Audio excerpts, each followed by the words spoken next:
A Singapura tem a ensinar para o Brasil que, enquanto a gente não entender que a gente vive em sociedade, a gente precisa de entender que a gente tem que se ajudar. Se eu existo nessa sociedade, eu tenho que dar o meu melhor por ela.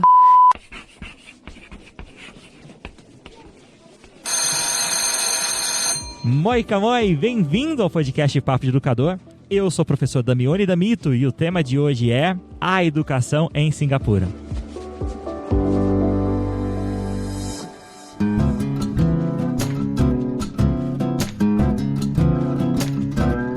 Bem-vindos a mais um episódio do podcast Papo de Educador. Hoje é mais um episódio especial gravado durante a Feira BET Brasil Educar, que está sendo realizada no mês de maio de 2019 na cidade de São Paulo. E conforme vocês já viram nos episódios anteriores, está sendo muito legal. Está encontrando muitas pessoas inspiradoras. Como eu já falei para vocês, é um evento que vocês precisam conferir. Se não for para participar do congresso que acontece, do congresso do encontro de gestores ou de verustantes, para encontrar amigos, fazer network, porque aqui estão reunidos alguns dos educadores mais inspiradores do Brasil todo. E isso é muito legal. Me acompanhando, como vocês já sabem, está aqui o embaixador do Papo de Educador, professor Sérgio Daniel Ferreira.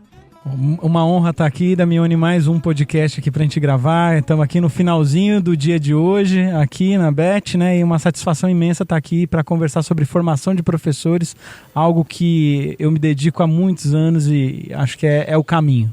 E é legal que, para dar o contexto para o pessoal que está nos ouvindo e não está nos vendo, já é o final do dia, né? A feira já está fechando, a gente gravou o podcast o dia inteiro e eu queria agradecer então a disponibilidade dessa pessoa concorridíssima que está sentada aqui conosco gravando o podcast, que é a Carolina de Oliveira Campos. Ela é consultora em educação e também pesquisadora do Teacher College, então seja bem-vinda pela primeira vez ao Papo de Educador, Carol. Obrigada, gente. É um prazer enorme estar aqui com vocês. A gente estava tentando se falar um tempão, né? Faz tempo, né? Mas ainda bem que deu certo. E assim, para mim vai ser uma honra conversar com vocês e compartilhar um pouco de formação de professores. Deixa eu começar contando para vocês como eu conheci a Carol, né? Existe uma deputada que milita em prol da educação, que é a Tabata do Amaral, ficou muito conhecida depois que ela praticamente demitiu o ministro Vélez, né? Mas, então, é uma deputada que eu já conhecia já há um tempo, na verdade, antes do período das eleições, devido à história dela, que já tinha ganhado a mídia, principalmente a mídia especializada em educação há bastante tempo. E aí, no belo dia, eu vi nos stories dela a Carol apresentando lá pro pessoal a experiência que ela teve com a educação de Singapura. E eu achei muito interessante, porque aqui no Papo de Educador nós já entrevistamos o Mike Sheeran, vocês já ouviram em alguns dos nossos episódios falando sobre a educação, mas eu senti falta de um olhar mais crítico, né? De um olhar de fora, um olhar brasileiro sobre a educação. Então foi praticamente a fome com a vontade de comer, né? Então nós queríamos falar um pouquinho de maneira mais crítica sobre a educação de Singapura, e aí encontrei então a Carol para falar sobre esse tema com a gente e sobre tantos outros temas. A Carol, se acostumem com a voz dela, porque ela vai aparecer outras vezes, já estamos marcando aí o segundo, terceiro episódio, se preparem. Vamos então para o nosso episódio?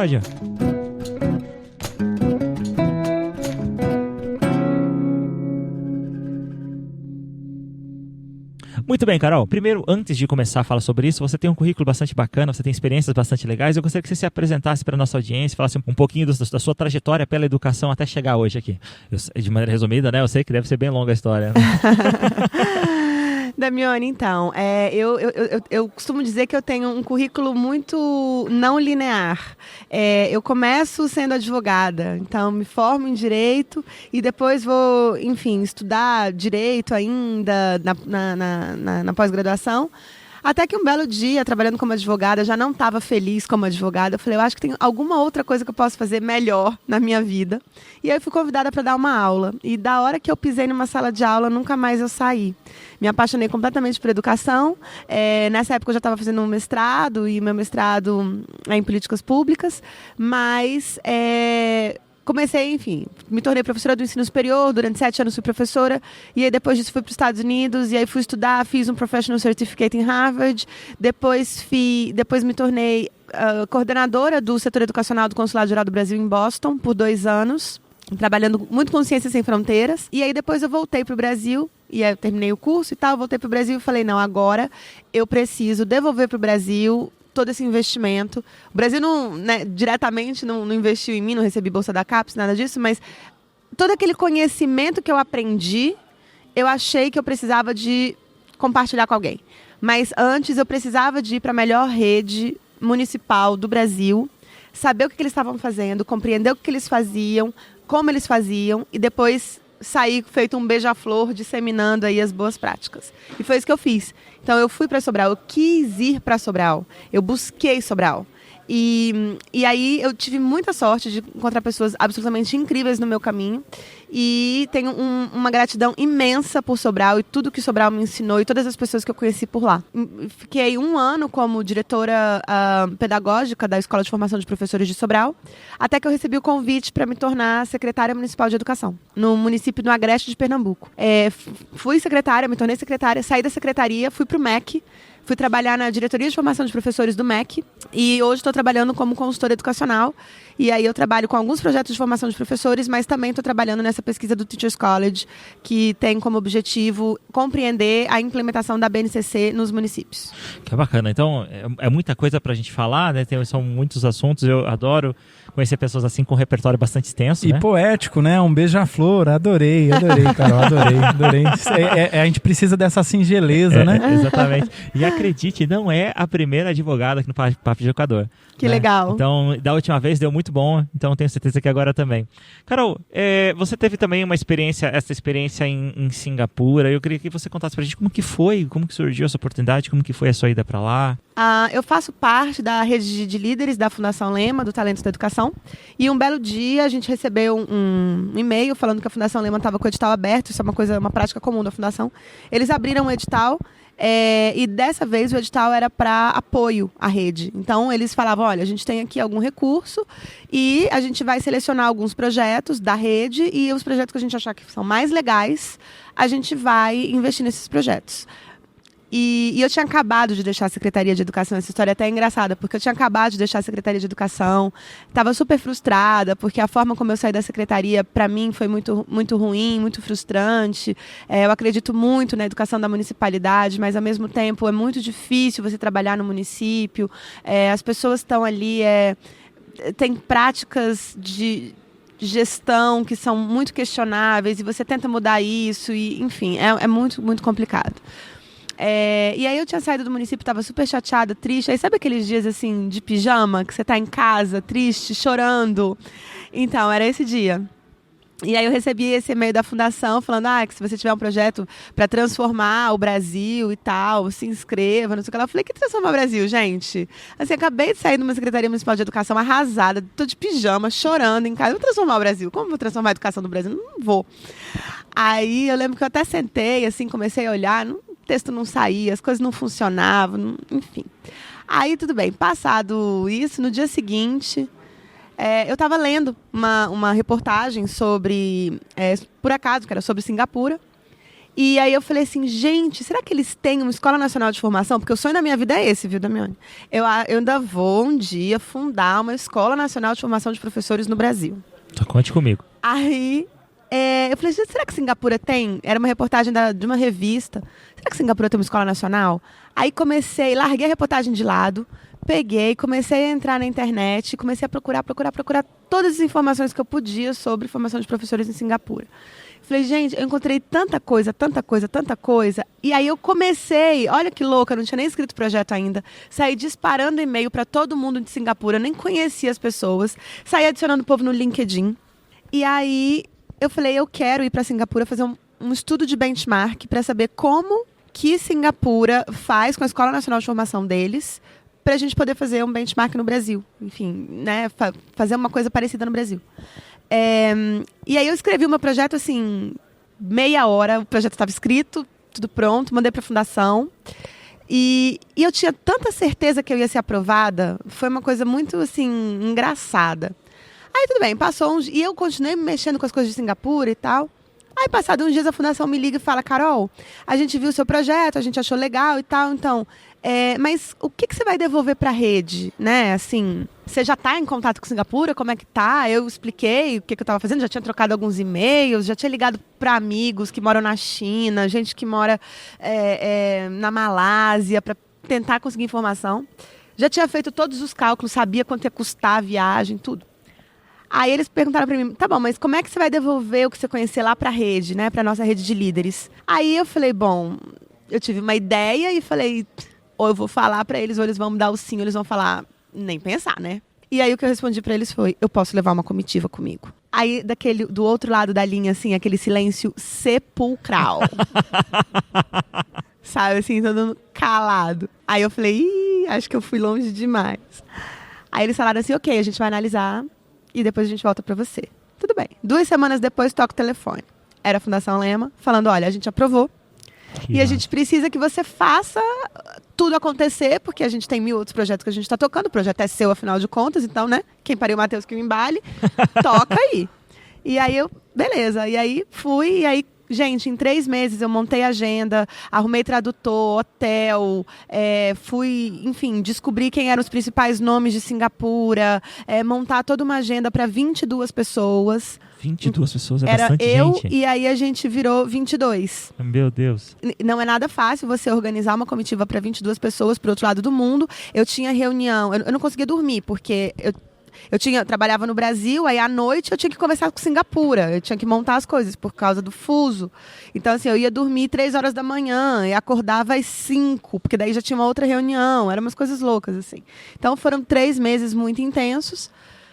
Bom, deu certo, né? A gente aprendeu, a gente visitou 3 escolas públicas, a gente visitou universidade, a gente visitou escola de formação, a gente visitou o Ministério da Educação, a gente teve a oportunidade de conhecer, assim, todo o sistema educacional de Singapura, tudo. Então, a gente visitou startup, edtech, a gente visitou tudo que você puder imaginar, desde da educação básica até o ensino superior, a gente foi em tudo. Foi 1 semana. Bacana. Foi muito intenso, né? Tenho Super. certeza. Super intenso. Agora, quando você chegou, eu gostaria que você descrevesse, levasse a gente, convidasse você para levar a gente um pouquinho para Singapura junto com você. Como que foi? Primeiro, qual é a distância daqui para lá? Eu imagino que quem está nos ouvindo não conhece tanto sobre Singapura também, né? Sabe que simplesmente o sistema deles é excelente, né? Mas talvez alguns saibam que Singapura é uma cidade-estado, né? Nem todos sabem disso, né? Então Singapura posso exemplificar como o Vaticano, Mônaco talvez, né? Singapura é uma cidade-estado, né? Então Sim, Singapura é uma cidade-estado. E sobre o sistema também, né? O sistema político que impera lá em Singapura, que é um pouquinho diferente aí do que a gente está acostumado, Dá né? um panorama pra gente, assim, como que foi chegar lá, a distância. Então, a primeira coisa foi a distância, né? A gente foi ver os voos e aí era assim, era um voo de 12 horas, a gente fez... Primeiro que eu saí do Nordeste, né? Eu saí do Recife e fui 3 horas até São Paulo, mas tudo bem, isso aí a gente pula. Então, você sai de São Paulo e aí você voa 12 horas até Londres. Aí a gente ficou 7 horas em Londres, esperando, e depois a gente voa mais 12 horas para chegar em Singapura. O problema de ficar 7 horas num aeroporto, não sei se você já teve essa experiência, é que 7 horas é muito tempo para ficar no aeroporto, mas pouco tempo para você sair passear. É exatamente esse o problema, porque a gente queria ir, né... Enfim, falei, bom, vamos passar 7 horas em Londres, vamos dar uma volta em Vai Londres. para uns pubs, É né? longe, né? O aeroporto é longe. Mas não sei aí se você era foi no Heathrow, muito é longe. Não foi no Heathrow, era É super longe. longe, até consegui pegar metrô pra chegar em Piccadilly, que era o centro, Uhum. enfim, não dava. Sei, Aí a gente ficou com medo, aí eu falei, gente, assim, não tem como a gente perder esse voo, porque a gente perder esse voo, acabou o mundo, então... Vamos ficar todo mundo quieto no aeroporto. 22 pessoas, é meio difícil gerenciar isso. Né? A gente conseguiu dividir o grupo. Então, tinha um grupo que saiu do Rio, um grupo que saiu de São Paulo. Uhum. Eu saí com o grupo do Rio. E aí, assim, o meu grupo era o grupo menor. A gente estava em 7 ou 8, não lembro. E o resto do pessoal saiu por São Paulo. O pessoal que saiu por São Paulo, inclusive, eles pararam em Berlim. Aliás, desculpa, eles pararam em Frankfurt. Mas, enfim, a mesma distância, né? E aí, a gente chegou em Singapura e... Singapura é uma cidade-estado, ela tornou independente na década de 1965. Pra você ter ideia, são 5 milhões e meio de pessoas morando lá. 5 milhões e meio de pessoas? 5 milhões e meio de Essa pessoas. é a população inteira da Finlândia. Então, são 5 milhões e meio de pessoas morando Muita lá. gente. São 700 quilômetros quadrados. É tipo assim, 30 vezes menor do que o Sergipe. Do que o estado de Sergipe, que é o nosso menor estado. Assustador, super denso, então. É muito denso, é muito Eu denso. não sabia disso. São 3 etnias, tem chineses, malaios e indianos, o que foi um grande problema, depois eu conto isso pra vocês. E são 4 línguas oficiais, mandarim, malaio, tamil e o inglês. O país se tornou independente em 65, como eu falei, né? E eles não tinham nada, eles falam que eles tinham as pessoas, o ar para respirar e o sol. Nem água eles tinham, eles importavam água da Malásia. Então, assim, porque embora seja um país litorâneo, eles não conseguiam transformar água salina em água potável. Então não tinha nem água lá, não tem rio. Era um horror. Resultado. A gente chega em Singapura, então, e a gente se depara com um lugar... Gente, a sensação que eu tinha é que eu tava entrando, sabe, filme de... Futurista? Futurista. Era um imagino. negócio incrível, assim, um lugar... Você chega no aeroporto, aí a cidade é muito arborizada, então tem flor e planta em tudo quanto é lugar. A gente chegou às vésperas do Ano Novo Chinês, que para eles é assim, é o maior feriado que eles têm no ano. É um Natal brasileiro. Eu acho que é um Natal mais carnaval. É uma coisa meio misturada, assim. Interessante. É um híbrido. E aí a gente chegou num sábado. E uma das coisas mais difíceis para mim foi lidar com o fuso horário. Porque eu saí do Brasil à noite e cheguei lá de manhã do dia seguinte. Mas assim, 2 dias depois, Você entendeu? dá um pulo, né? Você dá um pulo. Então assim, você sai, sei lá, eu saí na quinta e cheguei lá no sábado. Entendeu? Foi uma coisa assim. E o sistema da gente, assim, o sistema circadiano fica completamente louco. Porque eu cheguei 7 horas da manhã no horário de Londres, que era, sei lá, de madrugada aqui no Brasil. E eles já era 5 horas da tarde. Falei, mas eles já almoçaram? Mas são 7 da manhã? E como é que é isso? Perdida, né? Então, isso daí foi um primeiro dificultador pra gente. Antes de ir, a gente estudou muito, a gente conversou muito com alguns professores que são referência. Tem um professor universitário, professor Gopinathan, e o professor Gopi, como a gente chama ele, passou para a gente vários textos, então a gente leu para conseguir entender muito o sistema político de Singapura, que é uma coisa que eu falo, assim, é impossível você compreender um país e a educação desse país sem você compreender a política que circunda esse país. Então, eles se tornaram independentes tem muito pouco tempo, e quando eles se tornaram independentes, eles tinham 3 etnias, né? Então era indiano, malaio, chinês morando num lugar que é 30 vezes menor que Sergipe, com religiões diferentes, com línguas diferentes, com coisas diferentes na cabeça. E aí essas pessoas então se odiavam, porque eles perderam uma guerra e eles estavam tentando se reconstruir ali, tipo assim, foi o que sobrou, entendeu? E então agora vocês meio que se virem aí nesse pedaço de terra que foi dado para vocês. E aí o que é que o primeiro-ministro então, na época, o que esse primeiro-ministro pensou? Ele falou, a única coisa que eu posso fazer para esse país dar certo é investir nas pessoas. Se eu não investir nas pessoas, não tem país, a gente não vai conseguir sair daqui. Então eles fazem uma divisão tempo, eles vão separando no tempo em fases. E aí eles falam que a primeira fase era a fase de sobrevivência. Então isso durou mais ou menos 10 anos, em que eles tentavam sobreviver. Era assim, como é que vai ser o próximo dia? Como é que a gente vai conseguir sobreviver nesse caos que é isso daqui? Aí um segundo momento foi o momento de conseguir se estruturar. Então tá, beleza, a gente já entendeu que a gente consegue mais ou menos sobreviver nesse lugar, como é que a gente se estrutura nesse lugar? Aí eles começaram a se estruturar e começaram a pensar em educação. Então, nesse momento, eles começam a pensar em educação e eles decidem eleger o inglês como a língua oficial de todas as escolas públicas. O que gera uma revolta popular absurda. Vocês não fazem ideia, assim. Vocês acham que protesta só no Brasil? Não. Ele falou do inglês e eu até perguntei umas 3 vezes para ele, mas vocês usam inglês na escola?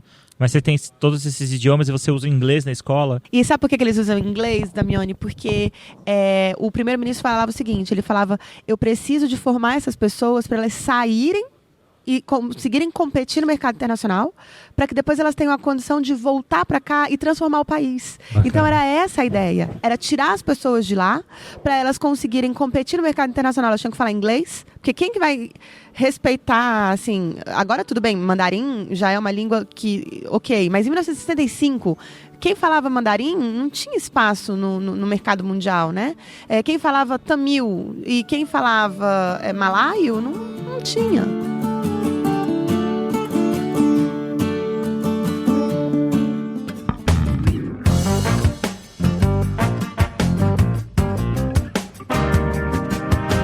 Ô Carol, e nessa seara aí de mudança com foco educacional, falando em política pública, a gente consegue pensar em número de PIB investido na educação? Aí tem já número aí, nesse período aí que você está contando pra gente, historicamente falando? Eu não tenho essa informação para te dar. Eu honestamente não sei. O que eu posso te dizer é que nesse momento dessa transição existe uma grande revolta popular, as pessoas vão pra rua. Vocês estão achando que é só no Brasil que o povo vai pra rua brigar? Não. Lá também, porque eles não queriam, eles não aceitavam, eles não conseguiam entender como positivo você colocar o inglês como língua oficial nas escolas. Porque o inglês não se torna língua oficial no país, ele se torna língua oficial nas escolas. Em primeiro plano, né? E depois é que o inglês vai se tornar a língua oficial no país.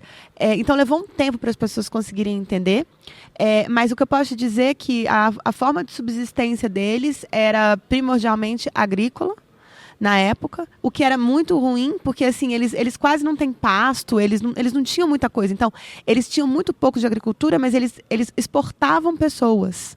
Então, o que eles faziam basicamente era exportar mão de obra não qualificada. Entendeu? Era capital humano. Sobre essa questão do idioma, eu tenho uma dúvida, porque não ficou muito claro quando eu conversei com o Mike. As pessoas na rua, no comércio, elas falam que idioma? Inglês. Inglês. Agora meio que generalizou. Parece que a verdade, estratégia deu certo. Depende do seu, a estratégia deu certo, mas depende do seu gueto. Por exemplo, suponhamos que você é chinês e eu sou chinesa. Então a gente vai conversar em mandarim, em casa ou no nosso gueto, na nossa relação assim, de convivência, seja familiar, seja de amigos, ou de religião. É mandarim. Mas quando a gente está conversando na rua, é inglês. Então, onde você vai, as pessoas falam inglês. Isso me deixou bastante confuso quando eu conversei com ele, porque ele explicou isso, mas para mim não explicou esse background, né, do histórico do país. Aí ficou meio estranho, mas aí a pessoa fala malay, mas fala inglês. Mas a criança fala malay, mas vai na escola, conversa com a professora inglesa. Eu falei, qual é o sentido disso, né? Que coisa interessante. E parece que deu certo, né? Assim, deu muito certo, na verdade. Então, hoje, eles têm pessoas que o país inteiro fala inglês, onde quer que você vá. Você pode chegar numa lanchonete, você pode chegar onde você for, que as pessoas vão falar inglês com você. Você pode, inclusive, ir em comércios mais de rua mesmo, uma coisa menos requintada, porque Singapura é um país, hoje, muito, muito rico. É uma economia, enfim, enorme. E o engraçado de Singapura, sabe o que é? Tem muito shopping. Singapura é vertical, porque eles não têm tanto espaço físico. Então, o que tem de shopping, tudo é em shopping. É uma coisa impressionante. Inclusive, EdTech. Então, startup e tal. Tem shoppings e shoppings. Para nós paulistas é o céu, então. Né? Com certeza. Adora shopping. E há muitos brasileiros morando em Singapura, né? Sim, a gente teve a oportunidade de visitar o embaixador do Brasil em Singapura, ele recebeu a gente na residência oficial, foi super bacana, mas a nossa tradutora, enfim, como eu falei para vocês, era um grupo de 22 pessoas, e uma das coisas que eu pedi na época da viagem, eu queria levar gente do chão da escola. Eu falei, não quero ficar levando gente que não é do chão da escola, não, vamos levar diretor de escola, professor, secretário municipal de educação, coordenador pedagógico, gente que trabalha com formação de professores. Então, o nosso grupo, ele era bem diverso e tinha muitas pessoas que não falavam inglês no nosso grupo, então a gente teve que contratar uma tradutora. E essa tradutora, ela é brasileira, de Minas Gerais, mora em Singapura há 12 anos, tem 2 filhos. Ela foi porque o marido dela foi trabalhar em Singapura, então a empresa dele, enfim, ela era expatriada, né? E aí, com pouco tempo que ele estava lá, ele pediu demissão do emprego e ele foi trabalhar com outra coisa e eles nunca mais voltaram para o Brasil. E ela falou que sim, que existe um grupo bacana de brasileiros que moram em Singapura. Eles amam morar lá. É muito diferente, gente, mas eles amam morar lá. E eu consigo entender hoje por que eles gostam tanto. Assim, é um país que tem uma qualidade de vida muito boa. Existem questões políticas, mas eu não sei, eu acho que as pessoas aprenderam a conviver com essas. Não existe uma divergência política como a gente vê no Brasil hoje, um país separado por ideologias diferentes. O que existe é um país em que a educação foi levada muito a sério, um país com práticas que são muito diferentes das nossas, mas isso tem um fator cultural muito grande. Eu vou dar um exemplo para vocês. As mães, em Singapura, as crianças têm que fazer uma avaliação para elas conseguirem entrar no Fundamental 2, nos anos finais do ensino fundamental. Que parece muito com a prova de admissão que a gente teve no Brasil muitos anos atrás. Essa prova chama PSLE. é a prova da vida da criança. Porque a partir dessa prova, eles vão saber em qual escola eles vão entrar no Fundamental 2. Então, essas crianças fazem essa prova com 11 anos de idade. E é uma prova, assim, que é super concorrida, porque as melhores... Não é nem na melhor escola só. Tudo bem, para além da melhor escola, você tem que entrar na melhor turma. Porque você tem escolas que são muito boas em determinadas comunidades. E, além disso, dentro de cada escola, você tem a turma expressa e a turma normal. A turma expressa, você faz o Fundamental 2 em 4 anos. A normal, você faz em 5. Então, todo mundo quer que o filho entre na melhor escola, na turma expressa da melhor escola. E então, é uma pressão muito grande nas crianças. E aí, para vocês terem uma ideia, a mãe tem direito à licença maternidade de 1 ano. Para tomar conta desse filho enquanto ele está fazendo essa prova. No ano que ele está se preparando. Juro para você. Pra cuidar do filho enquanto ele faz a prova. Pra se preparar. Não, sim, claro, mas... ano. Então, ela fica 1 ano de licença maternidade. Nossa, é lá que no dia dessa prova é um dia nacional, que todo mundo faz a prova e o país meio que para, assim? Eu não sei dizer se o país para, mas é uma prova nacional super importante, eles levam isso super a sério.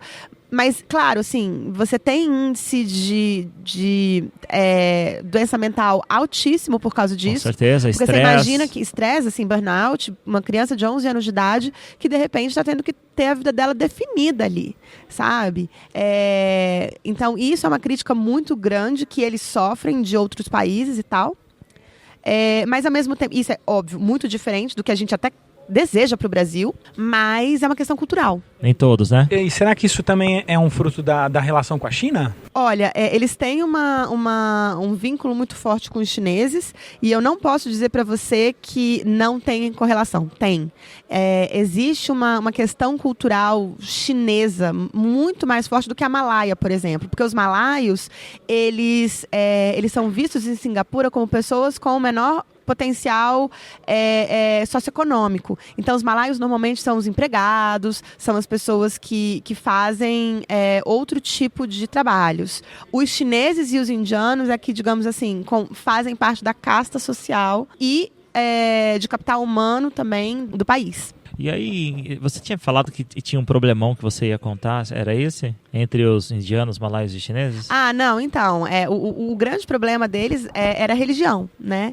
Então, eles, em 1965, quando começa toda essa fase de sobrevivência, eles brigam muito por questões religiosas. E aí, quando vem o governo e fala, olha, agora todo mundo vai falar inglês, isso foi o caos. Porque eles falaram, não, eu não vou abrir mão. Cada um deles entendia dessa forma. Eu estou abrindo mão da minha própria cultura. Eu não vou deixar o meu filho não falar a minha língua e abrir mão disso para que ele fale inglês. Então, era uma questão cultural muito densa. Então, para além das questões religiosas, para além deles terem que conviver com etnias diferentes, culturas, hábitos completamente diferentes, num lugar 30 vezes menor que Sergipe, com 5 milhões e meio de habitantes, então, assim, era uma coisa muito, muito pesada para eles, entendeu? Com certeza, extremamente intenso, né? Sim. E sabe quanto tempo levou essa transição até que os ânimos se acalmassem? Então, aí foram mais ou menos uns 10 anos até que as coisas, assim, até que as pessoas fossem aceitando, porque, na verdade, as pessoas só começaram a aceitar mesmo depois que as coisas começaram a dar certo. Eu imagino que essas crianças foram pro mercado e tiveram bons resultados. Exato. A economia se aqueceu, eu imagino, né? E não é só isso não, eu acho que tem uma outra coisa, de novo a gente entra no ponto cultural aqui. O chinês, por mais que ele queira ser combativo, ele não é combativo como o brasileiro. Então, assim, existe um respeito às hierarquias, existe um respeito às instituições, existe um respeito muito grande. Então, as pessoas, elas vão pra rua, elas protestam, mas existe um limite, que é uma questão, assim, de respeito que vem de uma cultura asiática muito forte. Bacana. E aí é importante a gente deixar claro que a gente está falando sobre esse background, porque, claro, a educação sofre forte influência do contexto político, socioeconômico, do contexto cultural de um lugar. Então é importante a gente dar esse panorama, pintar esse quadro da educação de Singapura. Como que eu posso pronunciar isso? É singapuriana, da educação singapuriana. Importante entender esse background. E aí você visitou as escolas e o que te chamou a atenção nesse sistema? O que você trouxe aqui para o Brasil que é importante a gente destacar? Eu acho que algumas coisas me chamaram muita atenção. A primeira coisa que me chamou a atenção é que 1/3 de todo o orçamento do país vai para a educação. Tá? Um terço. Aliás, desculpa, deu dado errado. O maior orçamento do país é em defesa, com questões de defesa, e o segundo maior é com educação, sendo que um terço do orçamento em educação vai para a formação de professores. Uau! Então, eu, na verdade, fiquei mais surpreso agora. Mais surpreso ainda. Então, assim, daí você entende que, cara, os caras pegam, imagina assim, todo o dinheiro que você tem em educação por ano, um terço disso é para a formação deles. Então, daí você entende que o maior asset, né, a coisa mais importante, o maior bem que esse país tem, se chama professor. Então, é assim, se tem alguma coisa que a gente vai investir, é professor. E olha, gente, eu fui nas escolas. Você chega lá, você acha que você tem escolas maravilhosas, que você tem escolas que tem uns tablets, que, sei lá, que o robô de LED vai sair andando no meio do corredor. Não, tira isso da cabeça. Inclusive, a gente tirou uma foto, eu falei, gente, tira a foto ali daquela cadeira pichada, que eu quero levar essa foto pro Brasil para perguntar que lugar que é esse. Tira a foto desse chão estragado da escola. A escola, ela é funcional, ela não é chique, ela não é fina, entendeu? Para você ter uma ideia, o nosso mobiliário do FNDE, coloridinho lá, muito mais bonitinho do que os de Singapura. Então, assim, ela só é funcional, o que significa que tudo na escola funciona. Então, você precisa de um maçarico para aula de química, funciona. Você precisa de tubo de ensaio para o laboratório de biologia, tem. Então, o que você precisa em termos de estrutura, você tem, mas isso não significa que é uma coisa deslumbrante de outro mundo, não sei o que lá. Aí, coisas que você tem. Os professores, eles têm espaço. Não é uma sala de professores igual a gente tem aqui. Eles até têm a sala de professores, sendo que na sala de professores tem sempre uma cadeirinha de massagem, sabe? Aquelas que você coloca um realzinho e faz a massagem, sempre tem. Lá, sempre tem. Lá, sempre tem. Na Finlândia também. Olha que legal. Adorava. Mas o que me chamou muita atenção é que os professores têm baia, sabe? Baia de estudo. Então eles levam os livros deles, porque eles têm um horário que eles cumprem. Então o nosso um terço aqui, ele é muito levado a sério lá. Então, os professores efetivamente sentam e estudam. Eles têm tempo, o office hours, por exemplo, eles conseguem atender os alunos fora do horário de aula. Se assemelha um pouco ao que a gente tem aqui com a escola de tempo integral ou uma coisa um pouco parecida? As escolas de Singapura são escolas de tempo integral. E eu acho assim, o que eu diria para você é que é parecido, mas a diferença é que eu ainda acho que no Brasil não tem a coisa do office hours. Então, do professor estar à disposição do aluno para tal coisa. Desculpa, eu não conheço esse termo. Office hours. Ah, office hours, ok. Então, o aluno não tem esse acesso tão grande para o professor. O aluno fica em aula. Em Singapura, o aluno tem aula, mas a aula termina 3 horas da tarde, não no final do dia, como nas escolas de tempo integral no Brasil. A aula termina 3 horas da tarde. Só que aí o aluno vai, e aí é o grande, né, enfim, a coisa que me chamou muita atenção, mas aí eu diria que me chamou atenção não tanto para o bem, mas me impressionou, assim, me assustou. Que os meninos saem da escola e 80% de todos os meninos vão para programas de contraturno. E eles vão para esses programas de contraturno porque eles têm que estudar para ficar muito inteligente para poder fazer aquela prova. Lembra que eu falei para vocês, o PSLE? Então eles vão ter aula de oratória, aula de mandarim, aula de matemática, neurociência aplicada à matemática, não sei o quê. E aí é um universo de tudo que vocês puderem imaginar. É assim, 80 vezes a Beth, sabe? Então, é um negócio muito grande. São shoppings e shoppings. Gente, criança de 6 anos de idade, não foi ninguém que me contou, eu que vi. Criança de 6 anos de idade saindo do shopping 9h30 da noite para ir para casa. Então, eles tinham acabado de terminar a aula deles. Meu Deus, extremamente pesado. Extremamente pesado. Então, a rotina de estudo dessas crianças é muito pesada. Por isso que a mãe precisa de 1 ano para poder ficar preparando esses meninos. E aí, essa educação privada de Singapura, ela não está na escola, ela está no contraturno. Se eu não me engano, acho que você, ouvinte, por favor, não nos corrija, manda aí que a gente faz a correção no próximo episódio. Mas eu assisti uma reportagem que em Singapura, no dia desse exame nacional, até os voos, eles sofrem alteração para que o barulho não os incomode durante o período da prova. É um dia extremamente importante para a sociedade, assim. Então, eu tenho quase certeza que é em Singapura. Eu não sei dizer. O que eu sei te dizer é que no dia dos professores, O ministro da Educação, ele faz uma saudação especial aos professores, assim, é dia de festa, é dia de celebração, não é dia de feriado, como é no Brasil. Entendeu? Assim, as escolas funcionam, as coisas funcionam, mas eles celebram a existência daquele professor e o ministro da Educação faz uma grande festa com eles. Legal. Ô Carol, aproveitando que você falou de professores, as universidades que formam esses professores que vão atuar nessas salas de aula, elas são muito diferentes do que a gente tem aqui nos cursos de licenciatura no Brasil, que na verdade os nossos cursos de licenciatura, eles agregam, assim, se você pegar as pesquisas de base mostrando quem são os alunos que hoje não são os professores que entraram nos cursos de licenciatura, não são os melhores alunos das escolas, né? São os alunos que geralmente tiveram uma formação de ensino básico muito aquém, com um capital cultural muito baixo. Esses alunos entram nos cursos de licenciatura no Brasil, são formados e acabam virando professores e aí alimentando um sistema extremamente cheio de falhas, né? Porque ele tem uma falha na formação inicial, aí ele ganha uma falha na formação como professor e aí ele vai ser formador de outros estudantes, né? Em Singapura, como é isso? Como é a formação desse licenciado aí? Bom, a primeira coisa que eu posso te dizer é o seguinte, só existe uma escola que forma professores em Singapura. Então é uma universidade única chamada NE, National Institute of Education. A gente também teve a chance de visitar e funciona mais ou menos assim. Eu estou no ensino médio e eu sou uma das melhores alunas do ensino médio, porque diferentemente do Brasil, em Singapura, só os melhores alunos querem ser professores. Então aqui a gente tem o nosso percentil, os 30% piores alunos com desempenho no PISA se tornam professores. Em Singapura, os 30% melhores alunos do PISA se tornam professores. Então, a primeira diferença é essa. Você tem os melhores alunos concorrendo às vagas para ser professor. Porque um professor em Singapura, ele ganha tanto quanto um médico, um advogado e um engenheiro. Acabei de sair do ensino médio e eu quero ser professora. Eu tenho que ir ao Ministério da Educação, porque o Ministério da Educação vai abrir um edital, e eu tenho que ir ao Ministério da Educação e eu tenho que me candidatar à vaga. Então, veja, eu não estou fazendo um vestibular. Eu estou pedindo para o Ministério da Educação uma vaga. Aí, se o Ministério da Educação concordar, aí eu faço o vestibular para ser professora, tá? Só que, se o Ministério da Educação concorda, eu já me torno servidora da educação.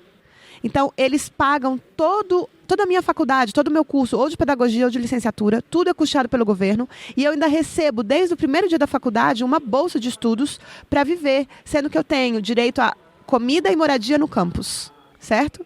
Então, eu recebo uma bolsa, eu recebo educação gratuita, eu recebo comida e recebo moradia para ser estudante de pedagogia ou de licenciatura.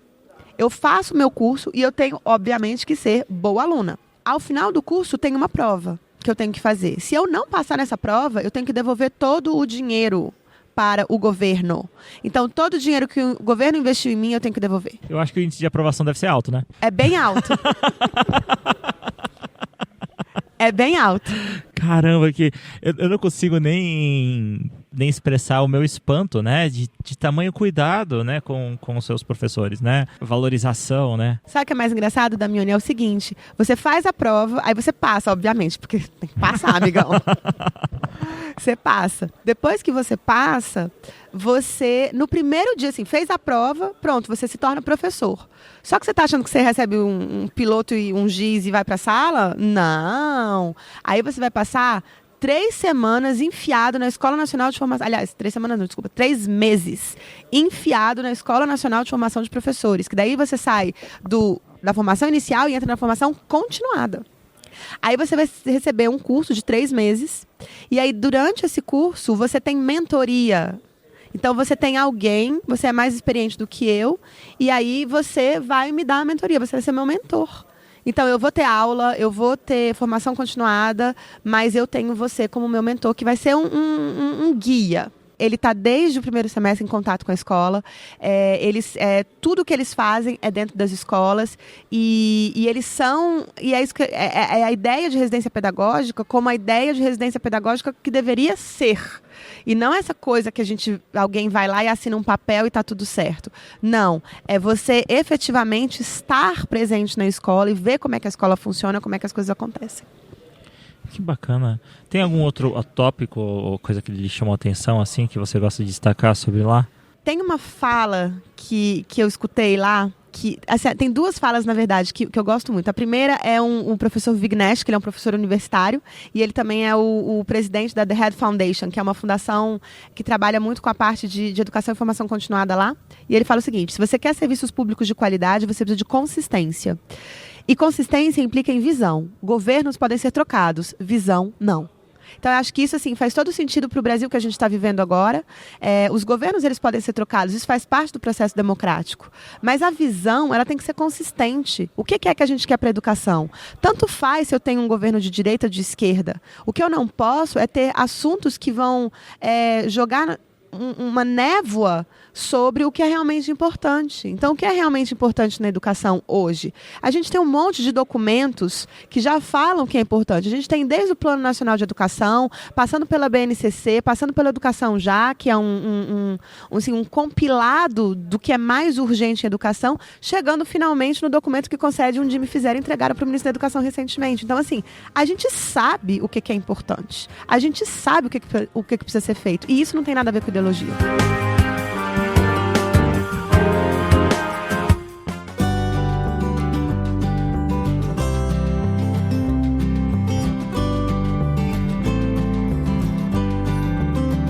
Bacana, Carol, caminhando já para o final, eu sei que a gente tem bastante tema para falar e é um assunto bastante interessante. Eu não sei se eu fico empolgado, se eu fico triste de ouvir isso tudo, porque, assim, me perdoe, mas para mim é muito inevitável aqui no Papo de Educador. Nós falamos muito sobre a Finlândia, tivemos vários episódios sobre a Finlândia, a minha experiência foi mais forte na Finlândia, e eu vejo algumas coisas, são 2 países top ranking na educação, e alguns pontos que eu até anotei aqui que são muito parecidos. Então, por exemplo, você falou do histórico recente de um país rural, né, que transformou toda uma sociedade por meio da educação, e as coisas elas começam a se retroalimentar. Isso que é interessante, né? A educação ela passa a mudar a economia ajuda a dar um boost na educação por causa dos investimentos, e isso se retroalimenta, né? Outra coisa são salas simples, porém funcionais. Já na Finlândia as coisas são muito cuidadosas, é tudo muito bonito e tal. No entanto, é tudo muito simples, mas muito funcional. Eu acho que você definiu muito bem uma sala de aula da Finlândia. Parece que você estava falando da Finlândia em certo momento, né? Um forte foco na formação de professores, né? Se você aqui do Papo de Educador ouviu o nosso episódio especial The Secret of Finland com a ministra da Educação da Finlândia, eu chego em um determinado momento do episódio e pergunto: qual é o segredo da Finlândia? Se tiver um segredo, qual é? Ela fala formação de professores, né? Ou seja, essa consciência que os professores eles precisam ter uma atenção especial. E por último, a valorização social e também salarial do professor. Acho que a valorização salarial ela reflete uma valorização social nesse respeito. Diversos episódios aqui eu dei exemplos de situações que eu vivi na Finlândia e o que aconteceu quando eu falei que eu era professor, né? O nível de respeito que você tem na sociedade é uma coisa absurda, né? Quando eu falei para um jovem, eu estava conversando com ele, eu falei que eu era professor no Brasil, ele falou assim: uau, no Brasil é mais ou menos igual. Né? Só que o uau assim tem uma conotação um pouco diferente. Você sabe que, 2 coisas que eu quero falar aqui rapidinho. Uma que quando eu sou advogada de formação, né? E quando eu decidi que eu ia ser professora, eu escutei o seguinte: não vai jogar o seu currículo fora, né? O seu diploma fora, pelo amor de Deus. E eu escutei isso de uma amiga, que depois desse comentário virou ex-amiga, claro. E a segunda coisa é que quando a gente chegou, nós fomos visitar uma escola em Singapura, era uma escola de anos finais de ensino fundamental. A gente visitou, na verdade, anos iniciais e 2 de anos finais. E aí, quando a gente foi visitar uma das escolas de anos finais, os alunos sabiam que a gente estava entrando na escola para assistir aula. A gente assistiu aula. Todos eles se levantaram, eles se viraram pra gente, que a gente estava no fundo, né, da sala de aula, então eles se viraram de costas para a professora deles e se viraram pra gente, se curvaram e falaram: sejam bem-vindos, professores, que Deus os abençoe. Nossa. Bem bonitinho. Ô Carol, uma última pergunta minha aqui, viu, Damiani? Isso tudo que a gente conversou aqui, isso não acontece da noite pro dia, né?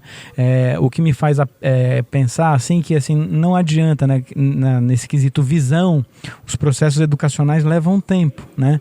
Mas eles carecem não de investimento técnico e nem tecnológico de ponta, né? Mas sim de pensar esse olhar mais humanizado para o processo educativo, né? E sem dúvida investir em professor. Mas você podia falar um pouquinho sobre isso? Qual é o tempo que leva para essas coisas começarem a apontar lá? Isso é a pergunta de R$1 milhão, isso aí, né? De $1 milhão, né? Você não fez, eu acabei de fazer, né? Vocês me colocam em cada situação.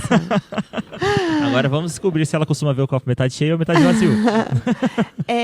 Eu vou responder isso assim, falando um pouco sobre a necessidade que Singapura tem percebido de trabalhar as suas próprias deficiências, e uma delas é a questão da competências socioemocionais. Então, assim, a gente escutou de uma diretora de escola que ela é uma pessoa muito acolhedora, muito doce, e ela tem uma fala que eu achei muito bonita, que ela fala o seguinte: crianças que vêm de lares com amor vêm para a escola para aprender. Crianças que vêm de lares sem amor vêm à escola para serem amadas. Então, assim, Caramba. Na hora que ela fala isso, para mim, me dá uma sensação muito evidente de que se você não trabalha amor e educação junto, não funciona. E aí, né, a gente sauda Paulo Freire, mas que sempre falou isso: educação sem amor não é educação, não existe educação. Mas, além disso, o que eu posso te dizer é: as pessoas hoje em Singapura, elas entenderam que a educação ela é transformadora. E ela é capaz de transformar toda a sociedade. Elas tiveram que ter paciência para lidar com todas as dificuldades. O tanto que foi difícil você colocar uma língua oficial. Até hoje existem pessoas que são mais velhas que têm críticas severas a isso, porque elas falam: isso é absurdo, porque isso mexe com a nossa cultura.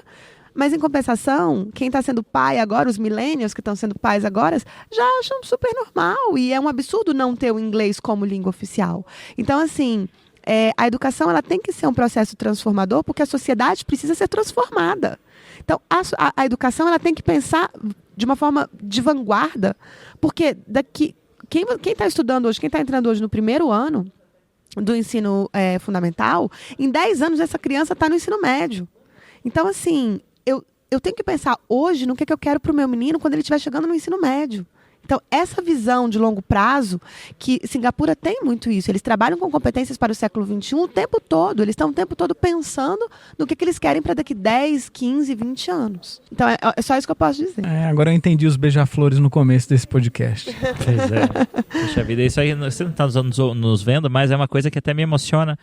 Porque acho que, infelizmente, ainda na nossa nação, uma crítica a nós, não a o governo, mas acho que a nós, não entendemos ainda o valor da educação para a nossa nação. Né? O quão transformadora ela é, né? O quão transformadora em todos os aspectos. Né? Então, poxa, eu acho que é o nosso desejo assim, mais profundo, é que realmente a educação seja valorizada, não para que nós, professores, sejamos valorizados, assim, não só isso, mas para que toda uma sociedade evolua, né? Eu acho que faz parte disso. E aí, uma última pergunta para você, uma pergunta difícil, eu imagino, que eu costumo falar quando nós falamos de sistemas educacionais estrangeiros. Acho que se você resumir em um ponto, né? O que Singapura tem a ensinar para o Brasil? Acho que é até meio fácil essa pergunta, mas a mais difícil. E o que o Brasil tem a ensinar para Singapura?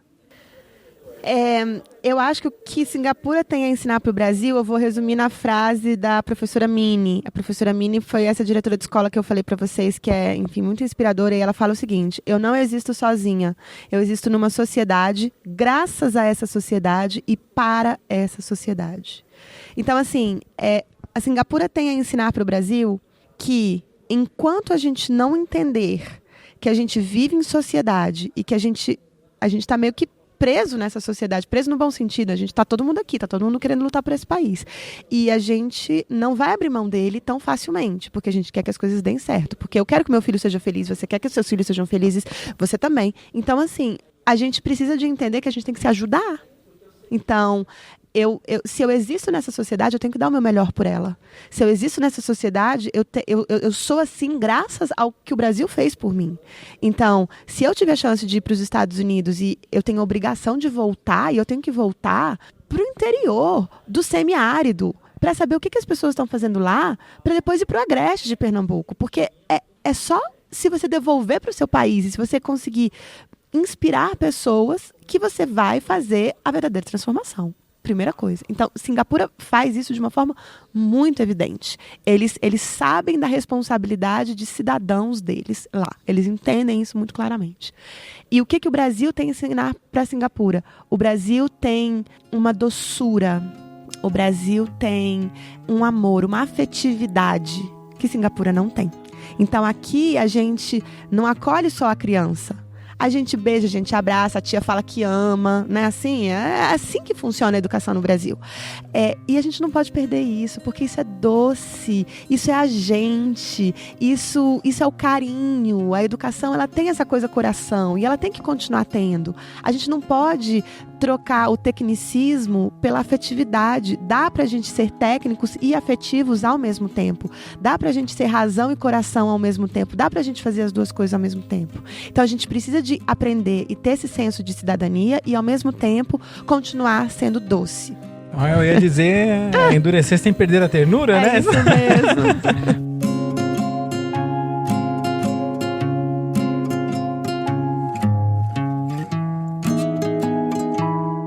Queria agradecer esse bate-papo super inspirador, super bacana.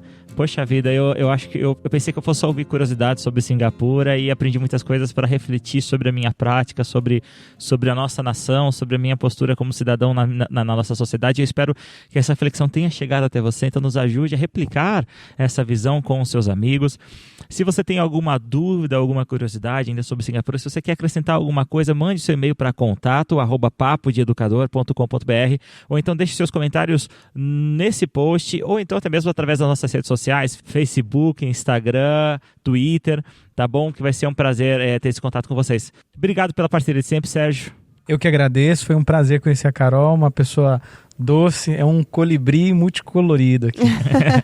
Carol, obrigado por essa resiliência de gravar conosco e já estou ansioso para o nosso próximo episódio. Gente, eu que agradeço, assim, muito obrigada a vocês, aos ouvintes de vocês. Para mim é um prazer compartilhar, falar sobre Singapura, sobre formação de professores, mas sobretudo sobre educação. Obrigada. Como que as pessoas que estão nos ouvindo podem te achar? Elas podem me mandar e-mail, meu e-mail é colcampus@gmail.com, colcampus@gmail.com, ou então Carol Campos no Facebook.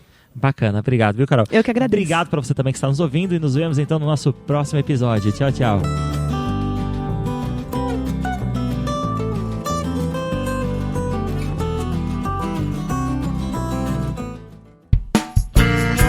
A edição desse podcast foi feita por bancodecerebros.com.br.